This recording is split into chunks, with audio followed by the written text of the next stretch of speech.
لیجئے یہی جو عقیدہ تقدیر تھا نا، اب اس میں آپ کے ہاں یہ عقیدہ آیا کہ انسان کی قسمت جو ہے ستاروں کے ساتھ بندھی ہوئی ہے۔ لو بھائی، اس سے پہلے تو پھر بھی کوئی انسان ہی تھے جن کے ہاتھوں میں یہ بات تھی، انسان کی قسمت ان ستاروں کے ساتھ بندھی ہوئی ہے۔ یعنی جس ستاروں کے متعلق قرآن نے 1300 سال پیشتر کہا سخر لکم، ان کو تمہارے تابع تسخیر کر دیا ہم نے۔ اس نے تو قرآن نے کہا ہی تھا اور کہا تھا کہ ایک وقت آئے گا تم اپنی آنکھوں سے دیکھو گے، وہ جن کے ساتھ ہماری تقدیر بندھی ہوئی ہے، وہ امریکہ کے خلاف نوردوں کی بھی تو تقدیر بندھی ہوئی تھی نا، وہ اٹھے ہیں اور جوتے سمیت اس کے اوپر چڑھ گئے۔ کس کی تقدیر کس کے ساتھ بندھی ہوئی ہے؟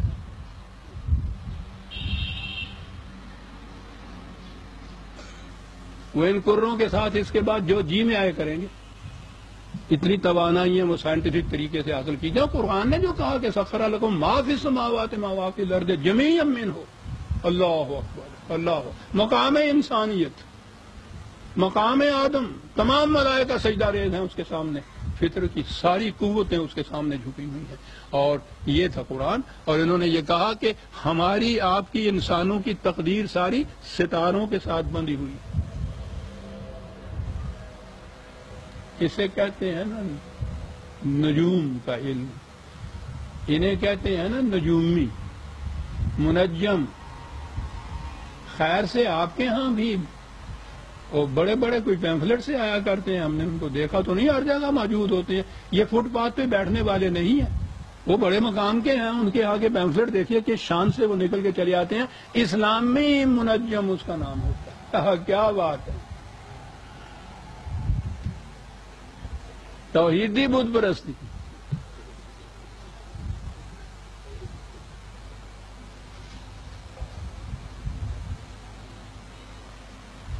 اور چونکہ بڑی عجیب چیز ہے، اقبال بھی کیا بات کیا جاتا ہے، مجلس شورا میں یہ کہا ہے اس نے تقدیر کے متعلق ابلیس سے کہ میں نے ناداروں کو سکھلایا سبق تقدیر کا۔ ناداروں کو،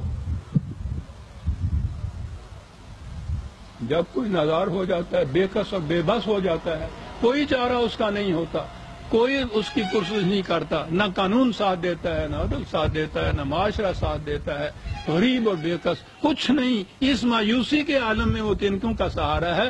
وہ فٹ پاتھ پہ بیٹھے ہوئے ایک منجم کو کبھی ہاتھ دکھا رہا ہے، کبھی اپنے ستاروں کی بات پوچھ رہا ہے، کہ اس لیے کہ انسانیت کی دنیا کے اندر اس کا کوئی پرسان حال نہیں، وہ ستاروں کو پکار کے کہہ رہا ہے کہ تم ہی کچھ میری مدد کرو۔ اللہ اکبر! انسان، آدم کا بیٹا،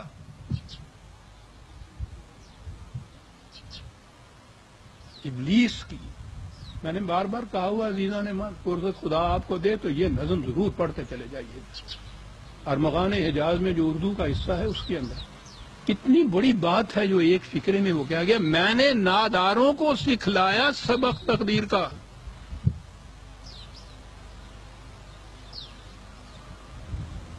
منجم۔ آئیے اب جو آیت کے بات چلی تھی، وَلَقَدْ زَيَّنَّا السَّمَاءَ الدُّنْيَا بِمَصَابِيحَ، کہا یہ تو بڑے بڑے کرے تھے، ہم نے ان کے چہرے کے اوپر عروسی نقاب ڈال دیا اور وہ نہایت خوبصورت جگمگاتے ہوئے چراغ بن کے تمہیں نظر آ رہے ہیں۔ واقعی اگر گرمیوں میں خدا فلیٹ سے نجات دے دے اور کہیں ایسے چھت آدمی سونا نصیب ہو جائے جہاں آسمان نظر آتا ہو، صاف آسمان کے اوپر یہ ستاروں کی دنیا اب بڑی کشش رکھتی ہے صاحب۔ میں نے کہا ہے کہ یہ اس کی رحمت ہے جو یہ نقاب پوش ہیں۔ اگر یہ سارے ستارے ویسے ہوتے جیسے یہ نقاب اٹھنے کے بعد چاند نظر آ گیا ہے، ایسے بھیانک بچے تو ڈر کے مارے مر جاتے۔ ستارے یعنی وہ بتاتا ہے اپنی رحمت کی صورت، کتنا کرم ہے اس کا یہ کہ کروں کو یہ بنا کے رکھ. کہا ہم نے تو یہ صورت تھی کہ کروں کو یہ کچھ بنایا، اور اس انسان کو دیکھیے کہ یہ ان ستاروں کے متعلق بات کر کے نجوم کی اٹکلیں دوڑاتا ہے. آہا ہا ہا، اٹکلیں دوڑاتا ہے. رجوم الشیاطین، یہ ایسا کرنے والوں کو شیاطین کہا.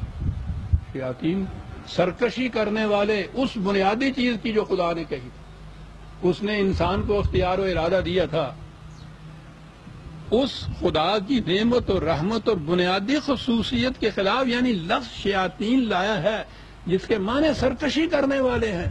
یہ جو اسلامی نجوم کہہ رہے ہیں، قرآن شیاطین کہہ رہا ہے، سرکشی کرنے والے کہہ رہا ہے کہ ہم نے تو ان کو یہ بنایا تھا سخر لکم، اور یہ انہیں بتا رہے ہیں کہ تمہاری قسمت ان کے ساتھ وابستہ ہے.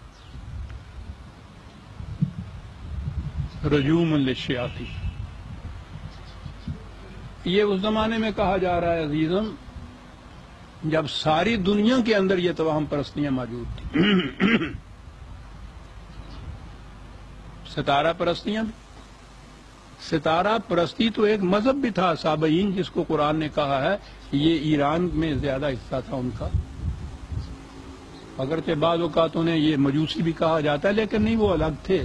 ستارہ پرست حضرت ابراہیم علیہ السلام کے جو قصے میں آتا ہے یہ وہی قوم تھی غالباً، وہی ستاروں کو خدا مانتی تھی نا، اس کو پرستش کرتی تھی. یہ پرستش نہ بھی ہو، یہ چیز کے ساتھ ستاروں کے ساتھ قسمتیں وابستہ ہیں. یہ تو قریب قریب ساری دنیا میں یہ بات پھیلی ہوئی تھی. اور عربوں کے ہاں تو ایسی قوم جس کے ہاں نہ علم تھا نہ اس سے پیشتر دین تھا، ان کے ہاں تو ساری توہم پرستیاں تھیں. یہ جو قرآن نے یہ کہا ہے نا کہ کبھی کہانت پیشگوئیاں کرنے والے، وہ بھی ذائچے بنا بنا کے اس قسم کی پیشگوئیاں کرتے ہیں نا، ہندوؤں کے ہاں جو ہوتا ہے، ہاتھوں کی لکیریں دیکھ کے پیشگوئیاں کرنے والے. کاہن بھی قرآن نے کہا، شاعر بھی کہا. شاعر یہ نہیں کہ نظم میں کچھ شعر کہنے والے، بلکہ ان کے ہاں عقیدہ یہ تھا کہ انہیں بھی الہام ہوتا ہے. ساحر بھی کہا، شاعر بھی کہا، اور یہ منجم بھی کہا. یعنی مذہب کی دنیا میں جہاں جہاں بھی جبر اور استبداد تھا، یعنی انسان کے اختیار و ارادے کو سلب کرنے والے جتنے عقائد تھے ان کے خلاف چیلنج دیا.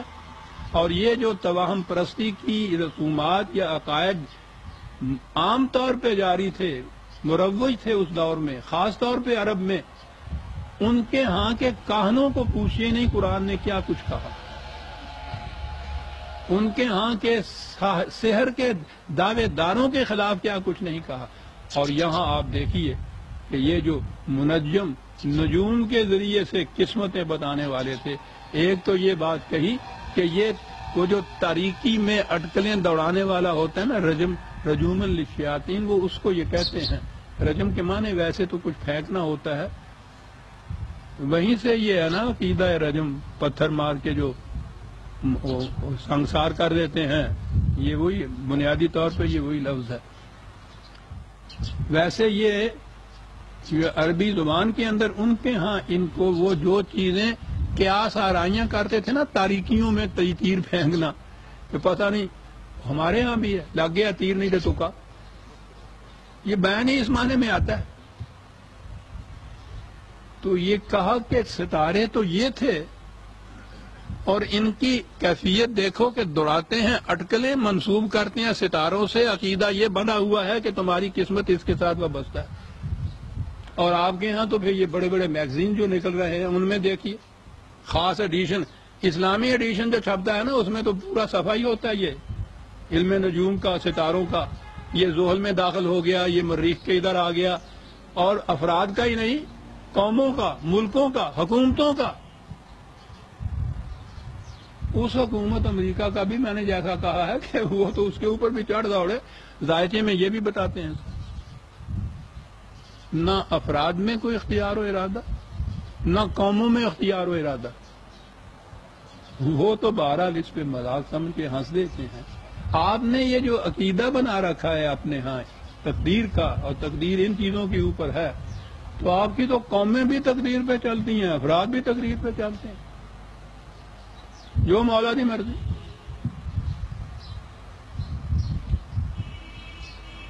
رجوم للشیاطین، اور اسی لیے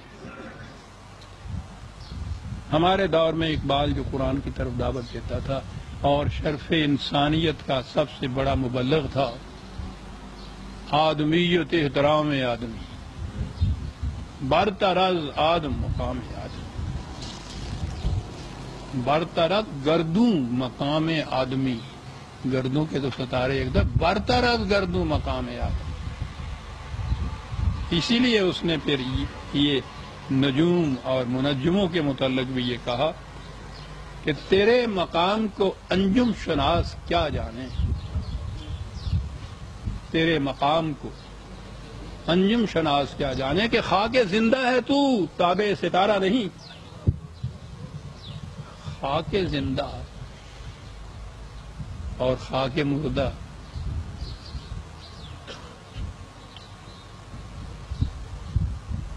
دوسری جگہ ہے کہ ستارہ کیا میری تقدیر کی خبر دے گا، وہ خود فراخی افلاک میں ہے خار و زبوں، وہ کیا خبر دے گا۔ بہت بڑا یہ مبلغ تھا اقبال اس دور میں، یہ بنیادی حقیقت انسانیت جو تھی، شرف آدمیت جو تھا، اس کا بہت بڑا مبلغ۔ تو خود تقدیر یزنا کیوں نہیں؟ ابس ہے شکوہ تقدیر یزنا، تو خود تقدیر یزنا کیوں نہیں؟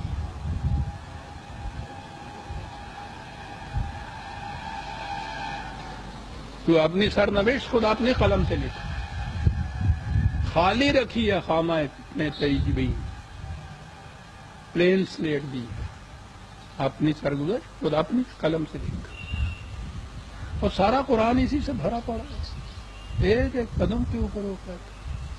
تو عزیزان من بات یہاں سے چلی تھی کہ کوئی عقیدہ، کوئی تصور، کوئی نظریہ، کوئی مسلک، کوئی نظم و نسق جو انسان کے شرف اختیار و ارادہ کو کم کرتا ہے یا اس کے راستے میں حائل ہوتا ہے، قرآن کے خلاف ہے، قرآن اس کے خلاف چیلنج دیتا ہے۔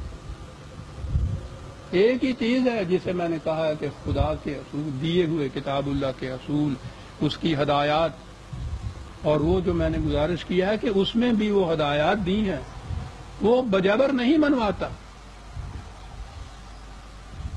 زبردستی نہیں منواتا، خود کہہ دیا کہ ہم نہیں دخل دیتے، انسانوں سے کہا تمہارا جی چاہے مانو، جی چاہے نہ مانو۔ نبی اکرم صلی اللہ علیہ وسلم کے متعلق کہا کہ ہم جانتے ہیں تیرا بڑا دل کڑتا ہے کہ کیوں یہ تباہی کی طرف جاتے ہیں، کیا تو مجبور کرے گا ان کو کہ صحیح راستے کی طرف آ جائیں؟ وہ تو رسول کو بھی اس کی اجازت نہیں دیتا۔ یہاں آپ کے ہاں یہ چیز ہے ون وے ٹریفک، کہ کسی نے کلمہ پڑھ دیا، مسلمان اب ہو گیا، اب اس کے بعد وہ ان مسلمانوں کو دیکھ کے اصلی حالت، اگر 1000 چاہے کہ میں یہاں سے واپس چلا جاؤں، وہ کہتے ہیں کہ نہیں سب انٹری ہے، اس کے اندر واپس نہیں جا سکتے، واپس جانے والا مرتد، مرتد کی قتل۔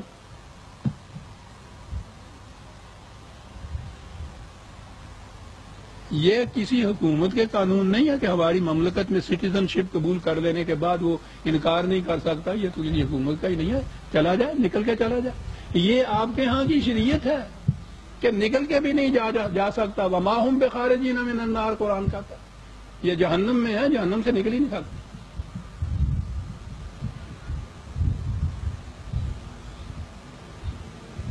یہاں تک یہ جبر کی صورت پیدا ہے، اور اس کے لیے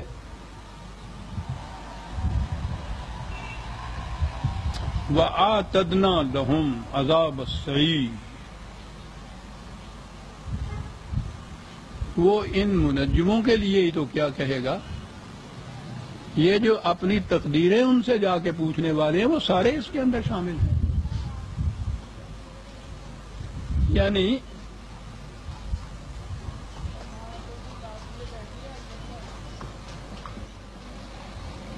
صحیح عجیب لفظ، متاع حیات جھلس کر رہ جاتی ہے، یہ ہے اس کا ترجمہ۔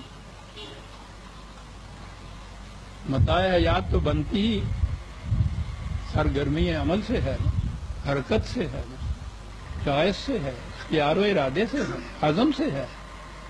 جب یہی سلب ہو جائے، کیا قرآن کی تشبیہات کے الفاظ ہوتے ہیں، عذاب السعیر۔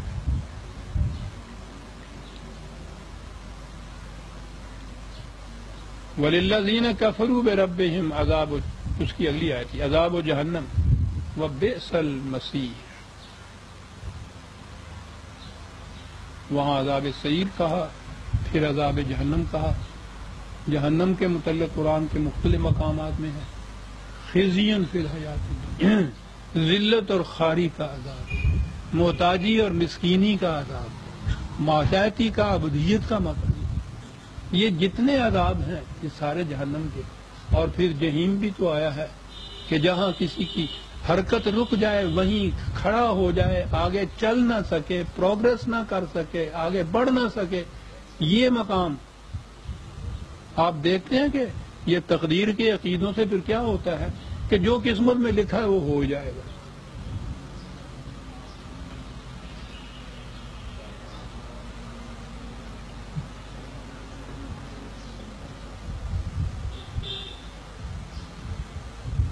اس سے آپ سوچ سکتے ہیں کہ قوموں کی کیا حالت ہوگی۔ تو سوچنے کی تو بات ہی نہیں، ہم تو صورت ببی حالم بپرس، ہماری اپنی حالت جو ہے 1000 برس سے رکے ہوئے ایک مقام کے اوپر، کیوں یہ اس قوم کی حالت کیوں یہ ہوئی ہے؟ جو خدا نے اس کی قسمت میں لکھا ہی ایسا، تقدیری اس کی ایسی، بدل ہی نہیں سکتی سر۔ تم اس کے خلاف، خدا کے خلاف چیلنج اس کو دے کے یہ کرنا چاہتے، اس نے رکھا ہی تمہیں اس میں ہے سر۔ تو جب یہ مطمئن ہو جائیں، اور وہ استبداد اور جبر کرنے والے جو ہے ان کو تو یہ ایسا حربہ ہاتھ میں آئے، جو جی میں آئے وہ کرتے رہے، وہ ان کو تھپکیاں دیتا رہتا ہے ابلیس کہ یہ سارا کچھ خدا کی طرف سے ہے۔ یہ کون ہو سکتے ہیں؟ اور آپ کو معلوم ہے جو میں نے پہلے بھی دہرایا تھا کہ خود اللہ تعالیٰ نے پہلے ہی صورت میں، پہلے ہی پارے میں، ابتدائی قریباً آیات میں جو قصہ آدم بیان کیا وہ آدمی کی سرگزشت ہے۔ اس کے اندر بنیادی چیز ہی یہ بیان کی ہے کہ آدم یعنی آدمی سے بھی خطا ہوئی، سہو ہوا، لغزش ہوئی، ابلیس نے سرکشی کی، اس سے بھی زیادہ یہاں تو لغزش ہی ہوئی تھی، چیلنج کیا اس نے۔ خدا نے آدم سے پوچھا کہ تم نے یہ کیوں کیا؟ اس نے ذمہ داری کو قبول کیا، کہا ہاں میں نے کیا، غلطی کی، بھول گیا، خطا ہو گئی، یعنی اپنے اختیار سے انکار نہیں کیا، قبول کی یہ بات کہ میں نے کیا ہے یہ۔ تو شرف انسانیت تو باقی رہا، لغزش ہو جانا اور بات ہے، غلط فیصلہ ہو جانا اور بات ہے، فیصلہ تو کیا نا خود۔ کہا جب تو اپنے اختیار و ارادے سے انکار نہیں کر رہا اور ذمہ داری قبول کر رہا ہے تو تجھ میں اصلاح کی گنجائش ہے، اس لیے ہم تم کو اجازت دیتے ہیں، موقع دیتے ہیں کہ اپنی اصلاح کر لو، تم میں ہے اصلاح کی گنجائش۔ ابلیس سے کہا کہ تو نے یہ کچھ کیوں کیا؟ اس نے کہا کیا کہہ رہے ہیں آپ، میں یہ ذرہ ناچیز، مجھ میں یہ کیا ہمت آپ کے ہوتے ہوئے، آپ کے حکم کے بغیر پتہ نہیں ہل سکتا، میں بھلا یہ کر سکتا تھا؟ کہا کہ اپنے اختیار و ارادے سے انکار کرتا ہے، قیامت تک اصلاح نہیں ہو سکے گی تیری۔